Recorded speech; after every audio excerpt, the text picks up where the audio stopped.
ఒక ఆయన అన్నారట, మన బీచ్ దగ్గర కూర్చున్నాడు, సముద్రం ఒడ్డు దగ్గర బీచ్ దగ్గర కూర్చున్నాడట.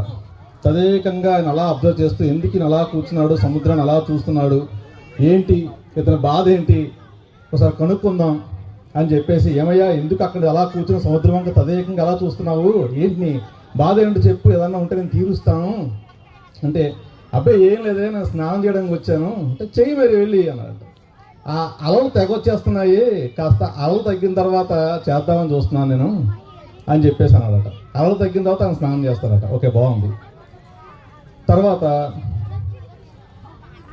ఏదో మనిషిగా పుట్టాం, మనిషిగా తోటను సాయం చేద్దాం అని చెప్పి కాస్త కోస్తా ఉన్నంతలో ఒక అక్షరంగానో ఒక అన్నం మెతుకుగానో సాయం చేసే ప్రక్రియలో ఒక పెద్ద మనిషిని కలిసి, అందరూ ఉన్నంత ఏదో సాయం చేస్తున్నారు, మీరు కూడా మీకు తోచినంత మీ పరిధిలో మీ చేతితో మీరు చేయొచ్చు కదా అంటే, కోట్ల ఆస్తుంది, నెలకు ఒక 3 లక్షల జీతం వస్తుంది, ఏదో పిల్లలకి వాళ్ళకి కలిపి ఒక 80 లక్షల బంగారం ఉంది, కాకపోతే కాస్త ఇంకా చిన్న చిన్న సమస్యలు అయితే ఉన్నాయి, ఏవో ఆరోగ్య సమస్యలు అక్కడ ఇక్కడ ఏవో ఉన్నాయి, అవన్నీ తీరిన తర్వాత కాస్త మనసు ప్రశాంతంగా అయిన తర్వాత అప్పుడు చేస్తానులే అవన్నీ అన్నాడంట.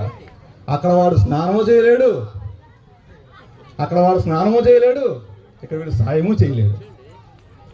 సో ఇలా ఉంటారండి కాస్త జనం. అటువంటి వాళ్ళకి సూక్ష్మంగా తెలియజేసే ఒక చిన్న సందేశమే అది. ఉన్నంతలో దానం, ఉన్నంత వరకు ధ్యానం. నీకు రూపాయి ఉంటే 1 పైసా సాయం చెయ్యి, నీకు 10 రూపాయలు ఉంటే 10 పైసలు సాయం చెయ్యి.